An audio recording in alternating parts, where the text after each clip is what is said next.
Okay, the first part of the video is how to form a Z using Fundation's verbiage. Then we'll talk about how you read, how you pronounce the Z sound, and then how to help your child if they struggle writing the Z. Foundation's verbiage is Z is a plain line slide letter, but it doesn't slide right away. Where does it start? It starts on the plain line. Before it slides, the Z goes on the plain line. So go to the plain line, go on the plain line, go on the plain line, slide back to the grass line, then go on the grass line. Z, zebra, Z. And when I make the Z sound, the sound for Z, I don't say Z, it's Z. We try to avoid using an with all of our letter sounds. It can trip some kids up. So Z, zebra, Z. Now, typical errors that I see would include, or actually, let me tell you, some kids will end up doing this because they're not, really sure on the direction, which obviously we know is a backwards Z.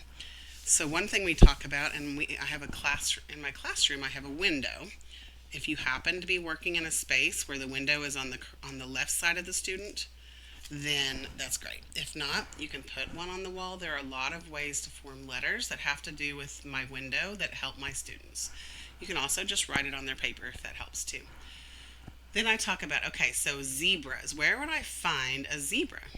Inside or outside? And they would say outside. So then we would talk about, okay, so when I'm making a Z, I'm going to start as though that zebra is outside, but he wants to come inside. So which direction would I go? And they would point this way. And I'd say, you're right. So we're going to start outside. They're going to come inside first. Then they're going to slide and go on the grass line. So that kind of helps them keep from doing this, to understand that zebras are outside, therefore I need to start by the window and bring it inside. Other things you might see might be something like this, just a little disproportionate, maybe something similar but kind of opposite, something like that. It might even be like this. There's just lots of different things that they can do with a Z. And so to kind of battle all of those things, one thing I point out and we talk about is obviously he starts outside, he comes inside. Now when I slide, I want to make sure that I can put a paper or something, and it's going to be right below that. So watch, I'm going to do like this, and then I'm going to go across like this. Now that's a good Z. So if I were to grab a piece of paper, I'm going to show you something when I make a Z the proper way.